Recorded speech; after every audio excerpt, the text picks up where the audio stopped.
Rahmat Tuhan kita Yesus Kristus, cinta kasih Allah dalam persekutuan Roh Kudus selalu beserta kita semuanya. Saudara-saudariku yang dikasihi dan yang mengasihi Tuhan, apakah suara saya bisa didengarkan dengan baik? Bisa. Jelas. Jelas, Romo. Jadi sinyal dari Hong Kong jelas ya. Bapak Janto yang memperkenalkan saya komunitas ini meminta saya untuk menyampaikan renungan dalam bahasa Kantonis. Kayima.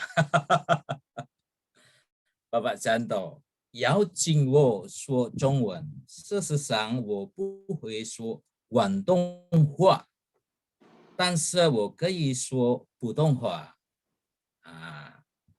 Saya sebetulnya di Hong Kong, tetapi saya tidak belajar bahasa Hong Kong atau Guangdong. Tapi saya sebelumnya berada di Beijing selama 5,5 tahun. Jadi saya lebih berbahasa Mandarin daripada bahasa Kantonis. Dan ternyata bahasa Kantonis itu dengan bahasa Mandarin sangat berbeda. Jadi nanti saya sambung ngomong Mandarinnya. Sekarang mari kita melihat tema yang saya tawarkan. Teman-teman, saya memilih tema mengajak teman-teman untuk berjalan-jalan bersama dua murid menuju kampung yang bernama Emmaus. Saya memilih ini karena pertama-tama kita masih masa Paskah. Lalu yang kedua kita memasuki bulan Maria, yang bagi saya perikop yang akan kita angkat ini bisa dikaitkan dengan dua hal yang saya sebutkan tadi. Karena perikopnya panjang, jadi tidak dibacakan dulu, tetapi kita baca bersama-sama satu ayat per ayat. Mari kita lihat. Yang pertama, pada hari itu juga dua orang dari murid-murid Yesus pergi ke sebuah kampung bernama Emmaus yang terletak kira-kira 7 mil jauhnya dari Yerusalem. Pertanyaan yang pertama adalah siapa ini dua murid ini? Ternyata kalau kita lihat ini bukan bagian dari ke-12 rasul atau murid-murid yang utama, tetapi mereka adalah pengagum Yesus atau murid-murid yang jauh sebetulnya. Dan di situ hanya satu nama yang disebut, yaitu Kleopas. Yang lainnya tidak disebut. Dari sini saja, dengan tidak disebut nama, kita melihat bahwa sebetulnya dua tokoh ini tidak dianggap penting. Seperti dalam kebiasaan dalam berrelasi dalam kehidupan kita, kalau nama kita tidak disebut, kita merasa seperti tidak dianggap penting. Itu pula dalam cerita dalam kitab suci, ada nama-nama tertentu atau tokoh-tokoh tertentu yang tidak disebutkan namanya. Nah, dari kenyataan itu kita nanti akan lihat, dikaitkan dengan kehidupan kita, apakah ini dekat dengan kehidupan kita atau tidak. Lalu yang kedua adalah pergi dari Yerusalem. Ada apa dengan Yerusalem? Kita tahu bahwa kisah ini adalah kisah setelah Yesus dimakamkan, dan setelah 3 hari, ini belum jelas, setelah 3 hari, berita tentang kebangkitan masih kasak kusuk, belum begitu jelas. Nah, mereka pergi dari Yerusalem. Yerusalem itu apa?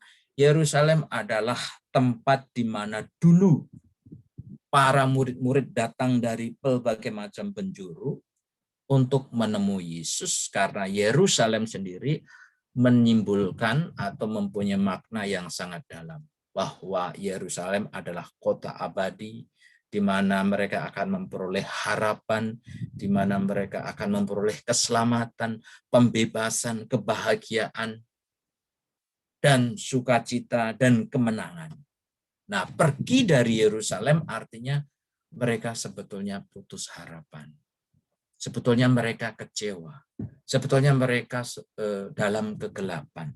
Karena Yesus yang dia harapkan bisa membebaskan mereka ternyata mati. Jadi mereka sebetulnya masih dalam keadaan duka cita, lalu meninggalkan Yerusalem artinya meninggalkan seluruh pengharapan, cita-cita, dan segala macam hal yang baik yang dulu pernah direncanakan. Pergi menjauh ke Emmaus. Ada apa dengan Emmaus? Emmaus adalah suatu tempat yang tidak jelas, unknown, tidak terkatakan dalam kitab suci itu seperti apa, maka bisa dikatakan di sini, pergi ke Emmaus artinya kita pergi dalam keadaan yang tidak menentu, dalam ketidakpastian. Seperti dalam doa-doa kita tadi, kita minta dibebaskan dari segala macam ketidakpastian, sakit yang berkepanjangan, pandemik yang belum jelas sampai kapan akan berakhir. Maka situasi dua murid adalah seperti itu. Seperti kita yang sekarang bergulat dengan pandemi. Seperti kita yang menemani saudara-saudari kita yang sedang sakit.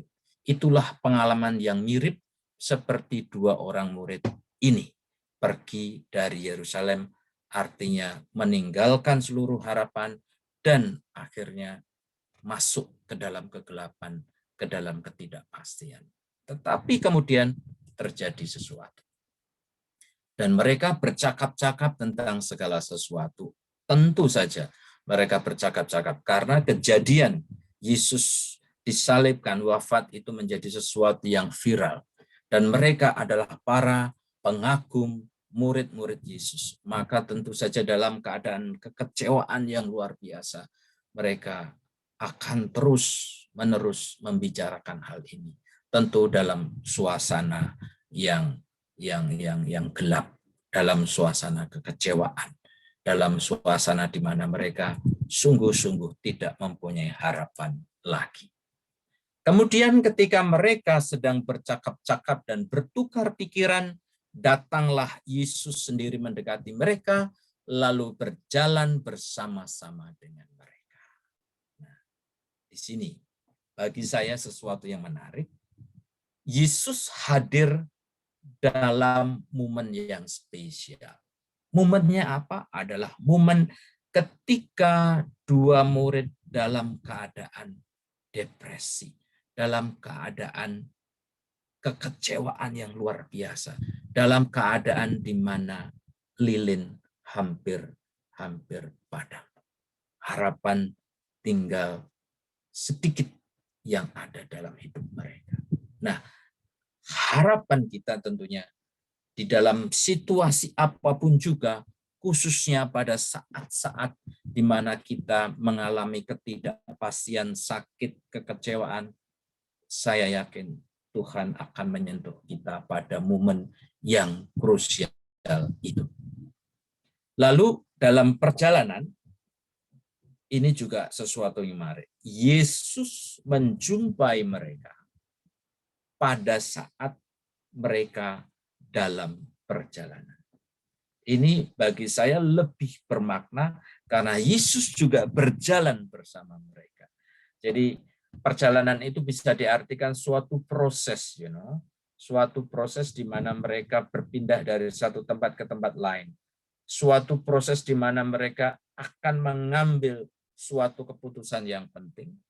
Nah, disitulah Yesus menemani mereka untuk bisa berdiscernment atau mengambil keputusan yang penting dalam hidup mereka. Lalu,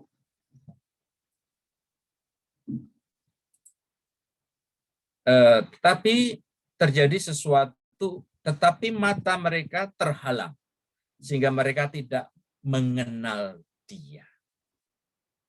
Padahal jelas-jelas Yesus ada di tengah-tengah mereka, di antara mereka.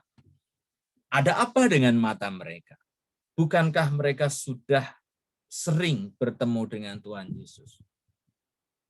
Apa yang membuat mata mereka terhalang? Tentu saja pertama-tama adalah suasana hati yang membuat mereka tidak fokus. Hati mereka sedang sedih, hati mereka sedang dalam kegelapan, hati mereka sedang kalut, panik sehingga fokusnya hanya pada diri mereka dan tidak mampu melihat yang di luar. Dan yang kedua, tentu saja mata mereka terhalang oleh kegelapan dan dosa mereka. Dosa menghalangi mereka melihat gurunya, melihat orang yang ada di dekatnya. Kemudian Yesus berkata kepada mereka, "Apakah yang kamu percakapkan sementara kamu berjalan?" Maka berhentilah mereka dengan muka muram. Yesus hadir, tetapi belum dikenali, tetapi kemudian Yesus melakukan pendekatan. Dan pendekatannya melalui sebuah pertanyaan. Ini mungkin juga menarik untuk kita lihat, bahwa ternyata Yesus mencoba masuk ke dalam kehidupan seseorang melalui sebuah cara, yaitu berdialog. Berdialog adalah undangan juga bagi kita untuk berdialog, untuk berdoa. Berdoa jangan dianggap sekedar berdoa. Ada orang yang mengatakan, mengapa hanya berdoa saja? No, berdoa itu equal dengan tindakan nyata. Maka tidak bisa berkata, hanya berdoa saja. Berdoa mempunyai kekuatan yang luar biasa. Maka jangan pernah menyepelekan doa, karena Tuhan Yesus senantiasa mengundang kita untuk berdoa. Muka muram di sini lebih menegaskan suasana hati mereka, di mana mereka mengalami suatu kekecewaan karena harapan yang begitu besar sebelumnya tidak menjadi kenyataan. Seorang dari mereka namanya Kleopas menjawabnya, "Adakah engkau satu-satunya orang asing di Yerusalem?" Ini mau menunjukkan bahwa memang berita tentang Yesus harusnya diketahui oleh semua orang di Yerusalem. Maka ketika ada orang bertanya seperti itu, mereka heran. Tetapi justru dengan jawaban inilah Yesus masuk ke dalam hidup mereka, ke dalam dialog yang lebih dalam. Memang Yesus mencoba memancing mereka untuk pertama-tama heran.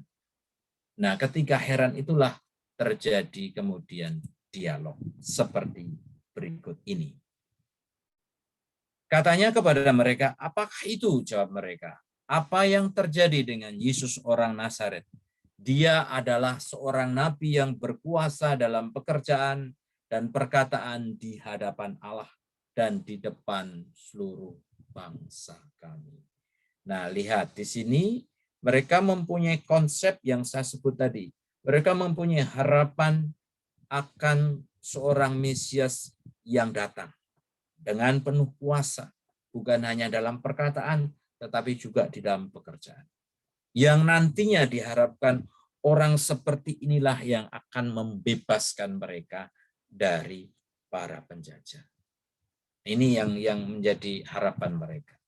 Jadi sebetulnya pemahaman terhadap Yesus itu benar, cuman tidak komplit. Itu yang harus menjadi kenyataan. Nah, selanjutnya, tetapi imam-imam kepala dan pemimpin kami telah menyerahkan dia untuk dihukum mati. Dan mereka ini seringkali saya sebagai seorang romo juga atau imam kadang-kadang merasa tersentak bahwa ternyata Yesus disalibkan itu bukan kebencian, bukan karena suatu kebencian penolakan dari orang-orang banyak, tetapi semuanya berangkat justru dari orang-orang yang terpandang, justru dari orang-orang yang dianggap religius, justru dari para pemimpin mereka. Itulah aktor intelektual dalang-dalang yang akhirnya menyalibkan Yesus. Dan ini sangat ironi. Ironi karena justru orang-orang yang mengenal hukum, orang-orang yang mengenal kitab suci. Dan kalau mereka mengenal perjanjian lama dengan baik, mereka sebetulnya menyadari bahwa ini adalah Mesias yang sesungguhnya. Mengapa mereka tidak mau menerima? Nah, inilah yang menjadi kenyataan. Semuanya berangkat dari ketidakrelaan atau iri hati dan lain sebagainya.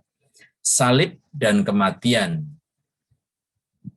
menjadi sebuah tanda bagi mereka untuk menjatuhkan, untuk mempermalukan Yesus. Tetapi kita nanti akan tahu bahwa justru salib, kematian, dan akhirnya kebangkitan itu menjadi tanda kemenangan Kristiani. Jadi apa yang dianggap mereka buruk, apa yang dianggap mereka itu sesuatu yang rendah, justru nanti itu akan diangkat oleh Yesus menjadi sesuatu yang luar biasa. Pun pula kalau kita mau melihat situasi hidup kita. Dari keterpurukan, dari kegelapan, karena salib dan penebusan Tuhan, kita yang sudah berlumur dosa dan seharusnya mati ini menjadi hidup kembali. Nah, selanjutnya, padahal kami dahulu mengharapkan bahwa dialah yang datang untuk membebaskan bangsa Israel. Nah, ini tadi yang sudah saya sebutkan. Harapan akan membebaskan bangsa Israel. Tetapi sementara itu telah lewat 3 hari sejak semuanya itu terjadi. Nah, di sini. Pertama, kesannya Yesus memberikan harapan palsu karena berbeda dari konsep mereka bahwa ternyata Yesus tidak mau membebaskan mereka, malah menyerah kalah. Walaupun nanti Yesus akan mengartikan pembebasan ini bukan pembebasan secara politis, tetapi pembebasan dalam arti dari segala macam dosa. Itu nanti kita lihat. Nah, yang menarik adalah bagian kedua. Sebetulnya di balik kekecewaan mereka ada sesuatu. Lilinnya itu belum padam sesungguhnya. Ada sesuatu setelah 3 hari. Sejak semuanya itu terjadi. Ada sebuah misteri di situ. Nah, di sini. Tetapi beberapa perempuan dari kalangan kami telah mengejutkan kami. Mengapa perempuan? Nah, ini yang menarik. Kita lihat berikutnya. Dan tidak menemukan dia, lalu mereka datang dengan berita bahwa telah kelihatan kepada mereka malaikat-malaikat yang mengatakan bahwa ia hidup. Nah, inilah pertama kali berita tentang kebangkitan, dan yang menarik, berita sepenting ini diberikan kepada para perempuan. Saya katakan berita sepenting ini, maksud saya kebangkitan adalah bukan hanya salah satu, tetapi yang paling menentukan iman kita, teman-teman. Kalau tidak ada kebangkitan, iman Katolik kita itu percuma. Kita rugi menjadi Katolik, karena ternyata Yesus bukanlah Tuhan. Karena ternyata Yesus adalah pecundang. Tetapi dengan kebangkitan, ini membalikkan semua yang ada, dan seharusnya dengan kunci kebangkitan ini saja, kita tidak mempunyai alasan untuk meninggalkan Tuhan Yesus.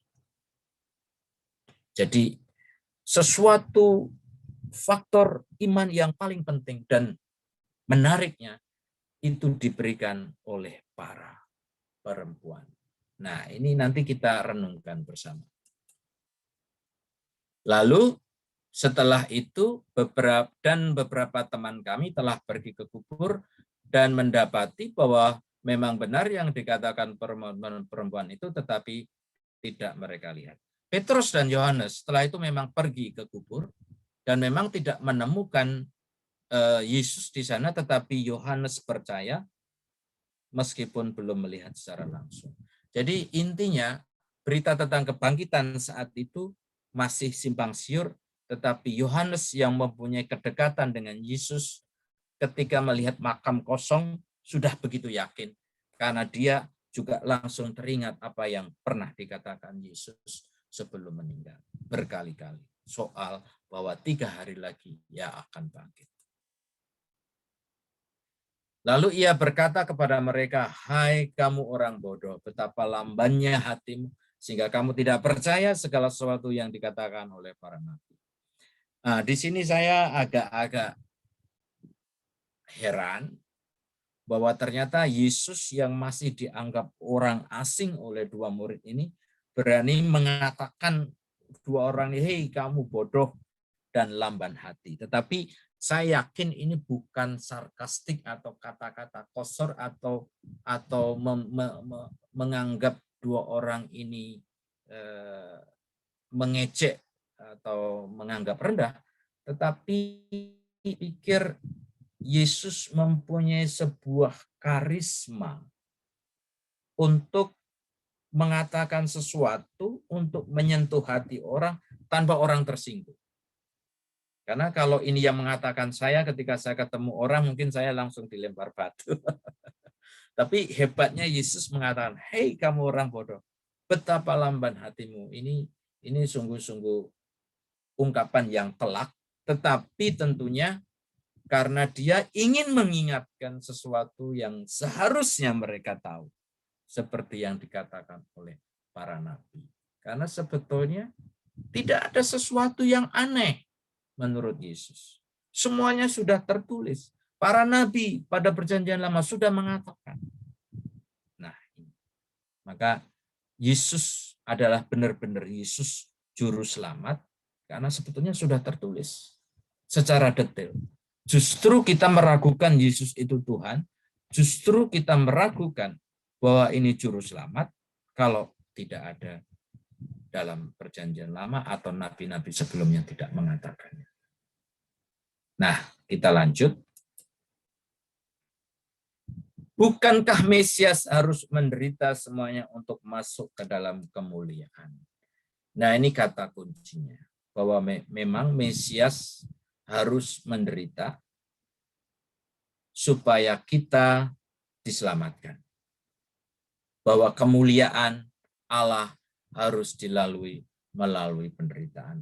Maka kita pula bukan mau menghibur diri, bukan mau meracuni, bahwa memang kehidupan kita selalu dalam proses seperti itu. Tidak mungkin kita mengharapkan keselamatan, mengharapkan kebahagiaan, mengharapkan kesejahteraan tanpa suatu usaha.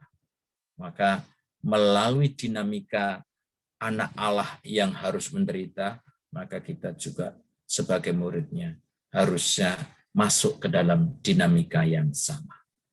Berani menderita, berani berkorban, berani berusaha untuk meraih sesuatu yang lebih penting dari hidup kita. Selanjutnya, lalu ia menjelaskan kepada mereka apa yang tertulis dalam kitab suci.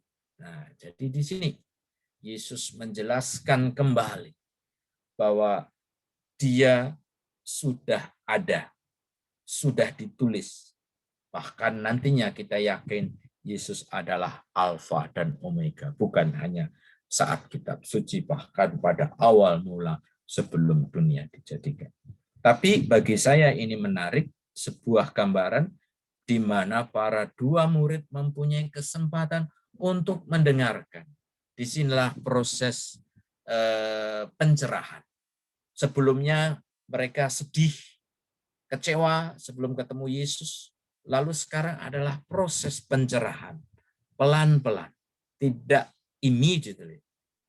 Sebetulnya saat itu hati mereka sudah berkobar-kobar. Tapi mereka belum mengatakan itu. Nanti pada akhir baru menyadari. Jadi ini sudah ada ketertarikan untuk mendengarkan sabda Tuhan. Lalu mereka mendekati kampung yang mereka tuju, lalu ia berbuat seolah-olah hendak meneruskan perjalanan.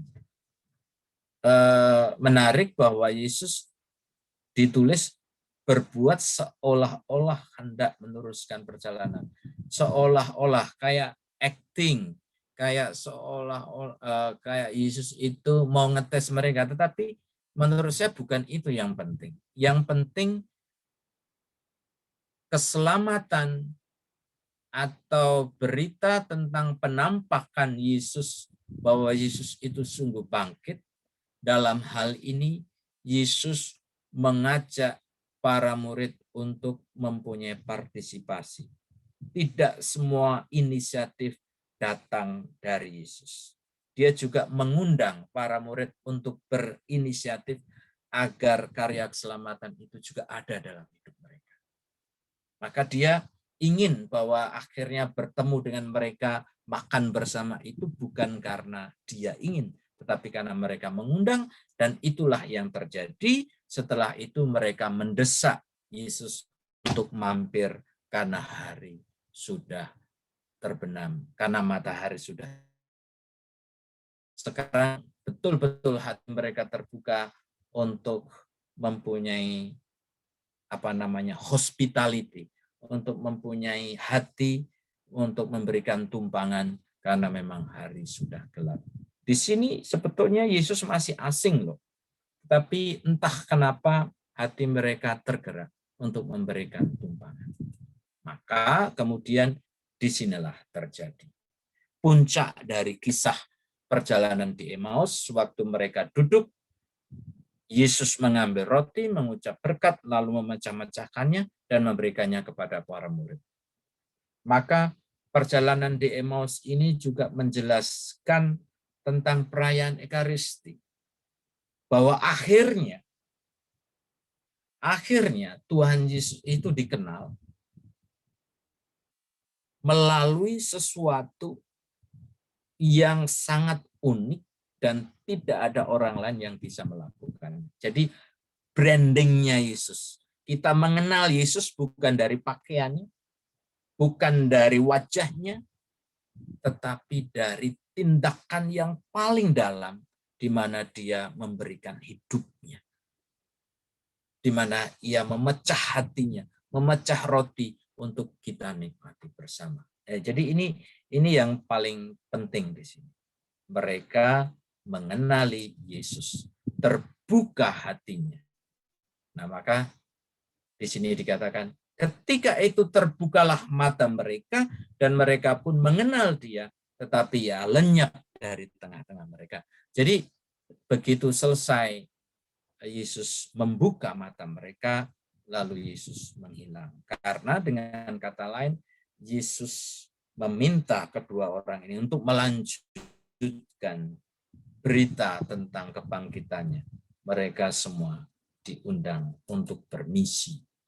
Maka di situ mereka kemudian berkata satu sama lain, bukankah hati kita berkobar-kobar ketika ia berbicara kepada kita di tengah jalan ketika Yesus menerangkan kitab suci. Jadi hati yang berkobar ini menjadi sebuah menjadi semacam tanda yang paling sangat dirasakan ketika orang bersama-sama bersatu memperoleh rahmat dari Tuhan Yesus. Yang sebelumnya hati mereka beku, yang sebelumnya mereka dalam kegelapan, yang sebelumnya mereka dalam kekecewaan, sekarang berubah penuh semangat melihat harapan lagi di depan mata. Akhirnya mereka bangun kembali ke Yerusalem. Saat itu juga, tidak menunggu pagi. Jadi sesuatu yang menarik. Pergi ke Yerusalem artinya mereka diundang kembali untuk menjemput harapannya tadi. Karena meninggalkan Yerusalem adalah meninggalkan apa yang dulu dicita-citakan. Sekarang mereka kembali menjemput impian, kembali berjumpa dengan para murid untuk memberitakan tentang Yesus yang bangkit. Nah, lalu mereka memberikan kesaksian. Sesungguhnya Tuhan telah bangkit dan telah menampakkan diri kepada Simon. Nah, yang menurut saya agak heran, agak aneh adalah Sesungguhnya Tuhan telah bangkit dan telah menampakkan diri kepada Simon. Kalau menurut urutan waktu, ini belum terjadi sebetulnya Simon. Yesus menampakkan diri pada Simon. Karena ini adalah penampakan Yesus yang kedua. Yang pertama adalah dengan para wanita. Yang kedua dengan mereka. Tetapi mengapa mereka menyebut Simon? Barangkali di sini juga ada aneka macam peristiwa yang tidak terekam oleh kitab suci, itu bisa jadi. Tapi yang kedua, barangkali Simon harus disebut karena bersama Yohanes, Yohanes sudah percaya bahwa Yesus bangkit. Dan mengapa Simon yang disebut? Karena Simon adalah pemimpin para murid, dan untuk berita yang begitu penting seperti itu, memang otoritas tertinggilah yang harus menyatakannya, bukan Yohanes. Yohanes sudah percaya, tapi barangkali dia push atau memaksa Simon untuk ikut menyatakannya karena berita kebangkitan adalah sesuatu yang sangat krusial. Maka pemimpin para muridlah yang harusnya ditonjolkan dalam hal ini. Lalu kedua orang itu pun menceritakan apa yang terjadi di tengah jalan dan bagaimana mengenal dia waktu dia memecah-mecah roti. Nah, ini sekali lagi saya mau menegaskan. Ketika memecah roti, ini sangat simbolik. Ketika orang mau berbagi, ketika orang mau memberikan diri, ketika orang mau membuka hati, seharusnya juga menjadi ciri khas bagi kita untuk dikenal sebagai orang Kristiani. Yesus dikenal saat memecah roti, bukan saat menyapa. Nah, maka kita pun sebagai orang Kristiani, bagaimana kita dikenal oleh orang bukan karena salib, bukan karena tanda salib, bukan karena baju kita gambarnya Yesus, tetapi karena kita melakukan sesuatu, memberikan diri, kasih, pengampunan, dan lain sebagainya. Nah, mungkin sudah terlalu lama, maka sebagai rangkuman sekarang, mohon bersabar. Ini penutup. Ada 6 yang ingin saya sampaikan. Yang pertama, perikop tadi ada 4 bagian penting. Pertama, dalam kegelapan, saat mereka belum bertemu Yesus, maka mereka pergi dari Yerusalem karena kecewa, karena tidak mau lagi mengikuti seorang nabi yang katanya hebat, ternyata tidak. Tetapi kemudian masuk pada bagian kedua, kebersamaan dengan Tuhan Yesus. Saat membuka hati, telinga untuk berdialog. Meskipun mereka belum menyadari siapa itu. Kemudian mata mereka terbuka ketika mereka mengadakan perjamuan bersama. Iman mereka dicerahkan. Lalu bagian yang keempat, mereka diundang untuk kembali ke Yerusalem untuk bermisi. Nah, coba bandingkan itu dengan perayaan Ekaristi. Perayaan Ekaristi kita itu juga ada 4 bagian penting. Pertama, sebelum doa tobat. Pembukaan, kita diundang untuk menyadari dosa-dosa kita. Lalu memasuki bagian kedua, mendengarkan sabda Tuhan. Menjadi sesuatu yang penting. Mendengarkan sabda Tuhan, berdialog dengan sabda Tuhan. Setelah itu baru memasuki perayaan Ekaristi Kudus dan Komuni. Nah, dari situlah kemudian kita diundang untuk bermisi. Perayaan Ekaristi juga disebut perayaan misa. Mengapa misa? Karena misa itu sebetulnya dari kata Latin yang artinya et missa es, yang artinya pergilah kamu diutus. Maka kalau kita mau menegaskan perayaan misa, bukan perayaan Ekaristi, kalau kita mau menyebut ini misa, maka misa itu tidak selesai ketika kita keluar dari pintu gereja. Perayaan misa itu sungguh misa justru ketika berkat penutup Romo mengatakan pergilah kamu diutus, disitulah baru mulai perayaan misa yang sesungguhnya, di mana kita harus pergi ke keluarga, pergi ke pasar, pergi ke kantor, pergi kemana-mana untuk menjumpai banyak orang untuk melaksanakan perayaan syukur, perayaan cinta kasih kepada orang lain. Maka ya ini penting untuk dikatakan, meskipun hanya bagian penutup seolah-olah kayak pelengkap setelah berkat lalu Romo mengatakan pergilah kamu diutus, tapi itu adalah momen yang sangat penting. Maka kalau ikut misa pulang sebelum berkat itu enggak pas, karena disitulah justru perutusan menjadi sesuatu yang sangat penting. Lalu yang kedua adalah realitas dua murid dan para perempuan. Bagi saya ini menarik untuk disebut bahwa kabar tentang kebangkitan suatu puncak iman yang sangat penting bagi kita justru pertama-tama diberikan kepada para perempuan dan dua murid yang bukan bagian dari 12 murid. Maka dari sini saya mengundang kita, pertama-tama perempuan sungguh diangkat oleh Tuhan Yesus untuk mempunyai peran yang sangat amat penting. Setelah Bunda Maria diangkat menjadi Bunda Allah, kemudian para perempuan kita semua diangkat menjadi saksi kebangkitan yang pertama kali. Maka kadang-kadang kalau ada tuntutan ya, misalnya mengapa yang jadi Romo itu cuma laki-laki saja, mengapa tidak perempuan? Lalu jawaban saya, mengapa harus menuntut itu, wong sebetulnya peran perempuan di dalam gereja jauh lebih penting daripada seorang pastor. Mereka menjadi bunda Tuhan, mereka menjadi saksi kebangkitan. Jauh lebih penting. Gereja tanpa perempuan, tanpa Bunda Maria, tidak akan menjadi gereja yang bisa berdiri dengan kokoh sampai hari ini. Lalu aspek yang kedua yang ingin saya kaitkan dengan gambar di sini sebelah kiri ini adalah aspek mendengarkan. Ternyata keselamatan itu terjadi atau perubahan dari kesedihan ke sukacita, kegelapan ke terang, dari terbelenggu menjadi bebas, itu melalui proses yang tidak tiba-tiba. Mereka mengalami proses setelah berdialog panjang lebar sepanjang perjalanan dengan kata mendengarkan.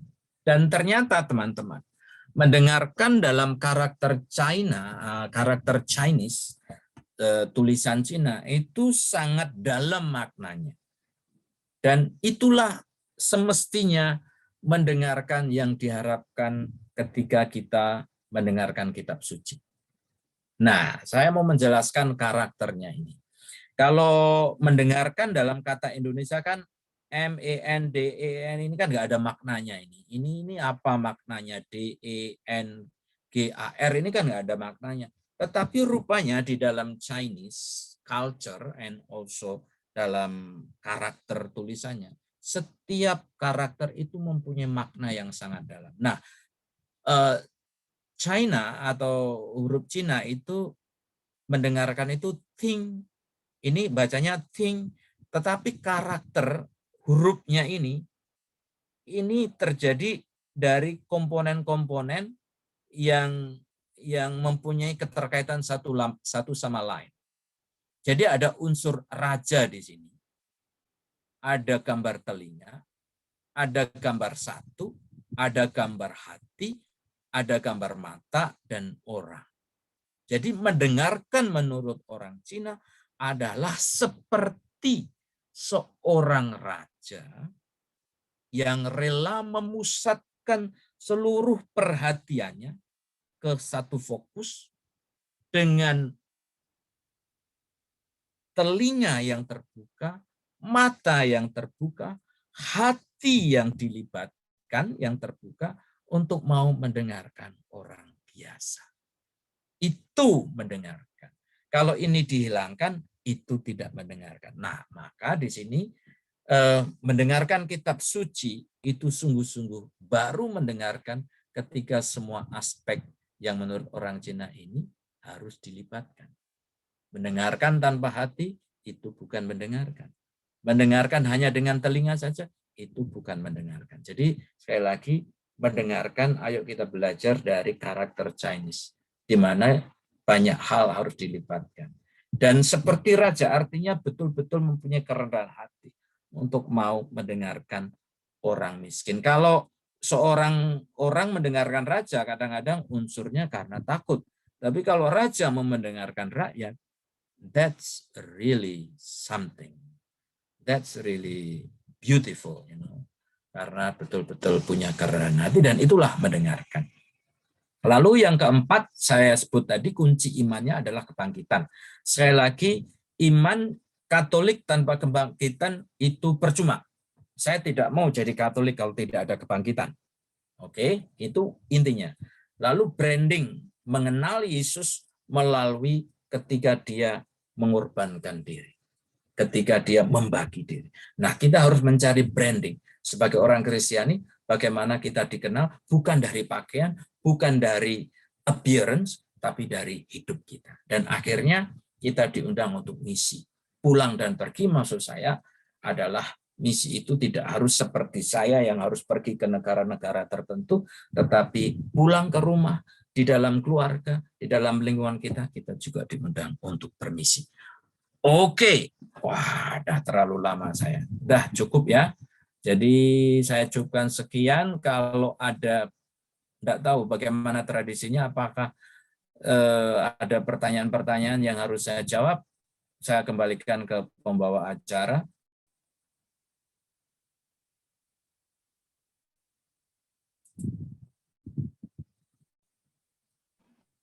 Ya.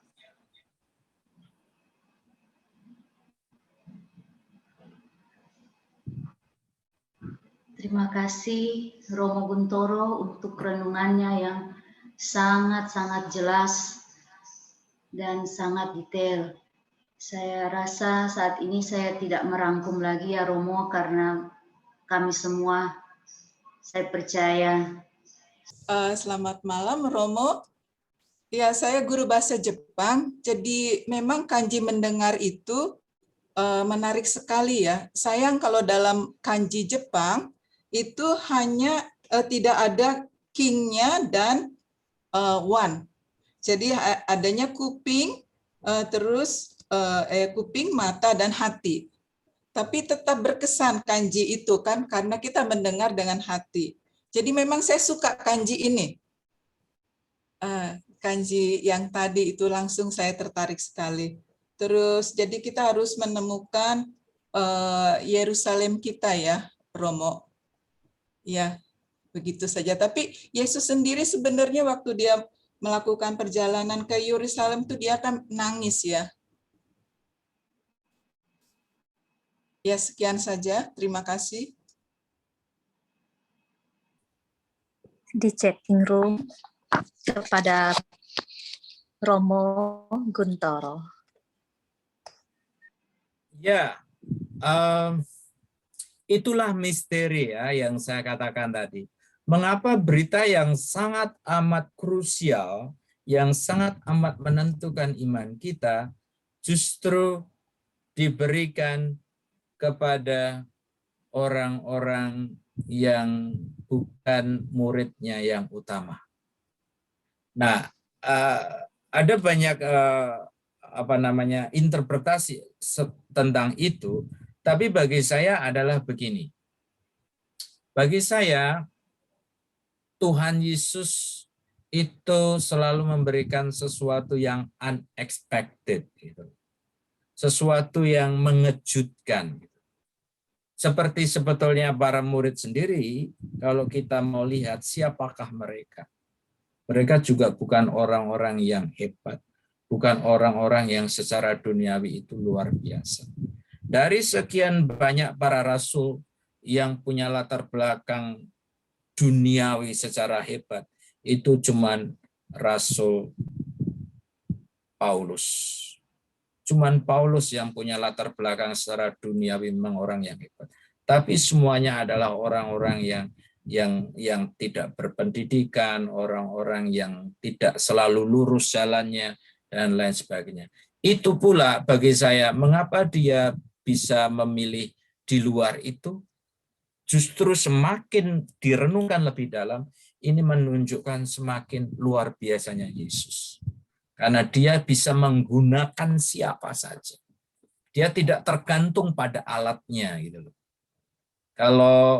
Kalau sebuah mesin ya, atau bukan mesin, misalnya kita sebuah organisasi saja atau perusahaan ya.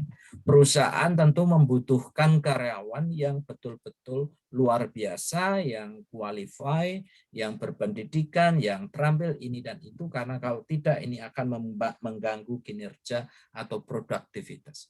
Tuhan Yesus tidak perlu itu. Tuhan Yesus bisa menggunakan siapa saja untuk saluran karya keselamatan. Jadi bagi saya ini bisa kita gali lebih jauh. Kita bisa mencari mengapa kok bukan murid. Tapi bagi saya yang utama itu. Justru bagi saya Tuhan Yesus semakin nampak ketuhanannya. Semakin nampak bahwa dia itu bisa melakukan apapun.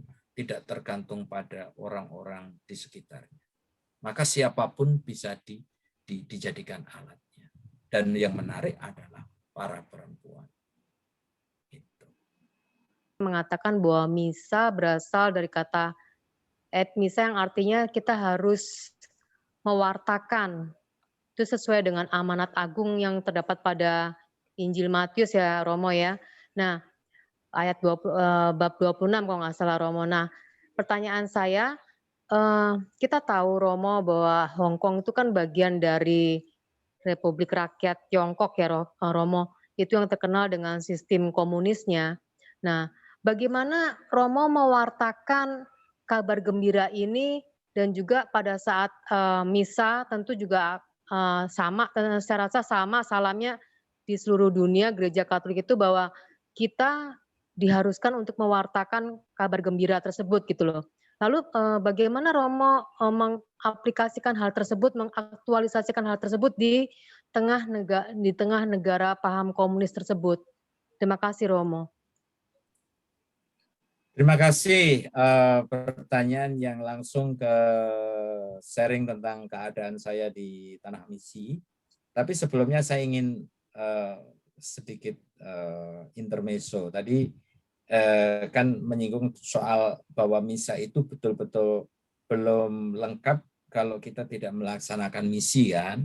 Maka kadang-kadang saya itu nakal sebagai Romo yang seharusnya dalam liturgi dikatakan misa sudah selesai, pergilah dalam damai Tuhan atau pergilah kamu diutus. Kadang-kadang saya mengatakan misa belum selesai, pergilah. Mereka pada bingung menjawabnya. Oke, soal bagaimana kita menjadi garam, memberikan saksi kepada orang-orang di lingkungan yang secara politis tidak memungkinkan karena dikuasai oleh Partai Komunis. Sekedar ralat, sebetulnya Makau, Hong Kong, meskipun bagian dari Cina, tetapi masih mempunyai otonomi. Jadi sebetulnya keadaan gereja di Hong Kong itu seperti kita di Indonesia, di mana kita sebagai pastor sangat bebas melaksanakan tugas-tugas keagamaan. Jadi tidak ada challenge dari pemerintah soal itu.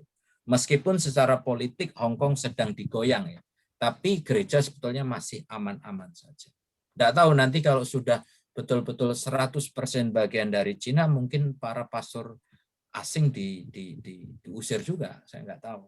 Tapi sejauh ini Hong Kong itu masih seperti kebanyakan negara-negara di mana kebebasan agama itu dijamin.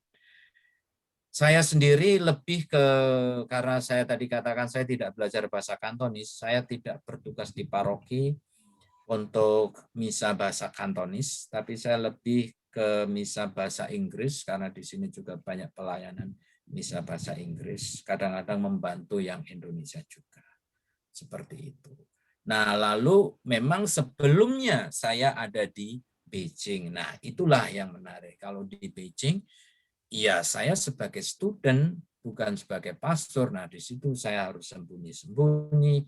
Kalau misa di gereja pun saya sebagai umat di kota ya di Beijing.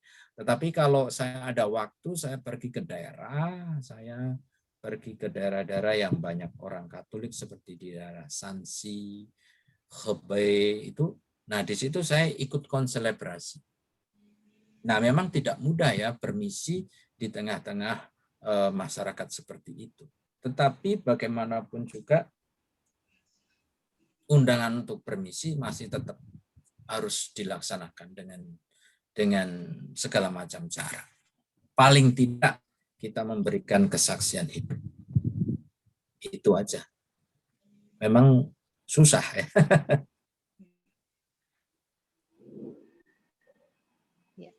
Iya Romo, itu saya takutkan Romo. Soalnya saya mendengar cerita-cerita juga dari teman-teman yang misi, yang mengadakan PEN, tapi dari denominasi gereja lain, bukan gereja Katolik. Itu sampai mereka masuk yang namanya gereja bawah tanah ya Romo ya? Ya, betul. Ya, kalau misalnya gereja-gereja lain ya, maksud saya yang Protestan, sebetulnya mereka tidak begitu, menurut saya, tidak begitu dikhawatirkan oleh pemerintah komunis. Yang sangat ditakutkan adalah gereja Katolik karena kita punya konsep bahwa kita dipimpin oleh paus gitu. Padahal paus itu kan dalam tanda kutip juga pemimpin negara. Maka pemerintah komunis tidak mau rakyat kok dipimpin oleh negara lain. Nah, gitu loh. Pemikiran mereka seperti itu. Kalau yang gereja-gereja Protestan kan sifatnya lokal. Oke. Sehat terus Romo, tetap berkarya Romo. Kami mendukung dalam doa. Yanto Arifin adalah Papa Rohani dari Ibu Cynthia, dari Ibu Regina, dari Dokter Gigi So Leong Kim, dari Pak Budi, dari Ibu Lili Solihin, teman-teman dari Palembang. Mungkin kesempatan indah ini dipersilahkan kepada sesepuh kita, Bapak Yanto Arifin. Ya, luruskan tenggorokan dulu. Saya kenalan yang Romo Guntoro only half a year, setengah tahun yang lalu. Kami bertemu 2 kali di pertemuan pagi, tapi cuma setengah jam. Tapi Romo ini suka lari dia. Belum selesai pertemuan dia pergi misa ke tempat lain. Jadi hari ini saya kasih tahu Regina, saya juga pasti harusnya hadir. Karena saya sendiri pun belum pernah ketemu beliau lebih dari 4 jam. Jadi pertama-tama terima kasih banyak kepada Romo Gun karena mau hadir di tempat ini. Kedua, sebenarnya saya sendiri juga bukan apa-apa ya. Hanya kebetulan saya mendahului kalian dengan kepala 8. Tapi saya ingat Tuhan Yesus bilang, yang mendahulu akan menjadi yang terakhir. Yang terakhir akan menjadi yang terdahulu. Jadi saya terdahulu akan menjadi yang terakhir. Inilah moto saya pada hari ini. Terus hari ini juga saya sangat terkesan dengan Romo punya pengajaran. Maka saya bilang Romo ini selalu out of the box. Pemikiran Romo ini tidak pernah saya bisa ikuti seperti pemikiran umum di dalam Katolik. Nah, bahwa kenapa wanita tidak boleh jadi imam, itu terjawab hari ini. Betul terjawab hari ini. Karena fungsi wanita itu jauh lebih besar dari imam. Maaf. Kecuali mengatakan ekaristi. Tapi kita mulai dari Bunda Maria dan segala macam. Dan Yesus bangkit pun yang pertama melihat yaitu wanita. Maka inilah alasan yang saya bisa terima dan saya baru tahu hari ini. Kenapa bahwa wanita tidak boleh jadi imam. Padahal mereka itu punya sifat dan kekuasaan atau pengaruh yang jauh lebih besar dalam gereja. Luar biasa, Romo. Untuk teman-teman semua yang dari Palembang, saya juga sangat bersyukur, berterima kasih ada kesempatan bersama dengan kalian semua. Pagi ini, sore ini saya melihat Anda satu persatu dalam foto. Kembali pada zaman Buddha saya. Dan saya sangat bersyukur, Ibu Regina dorong saya terus untuk datang.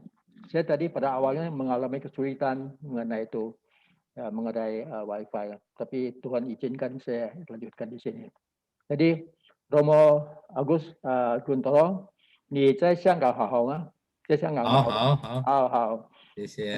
你应该学广东话。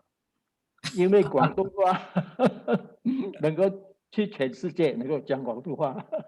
下次我想学习，但是现在我不能因为我学习别的话题。好。Saya sekarang tidak belajar bahasa karena sedang belajar counseling dalam bahasa Inggris. Oh ya, good. Jadi mahasiswa sekarang. Oh ya.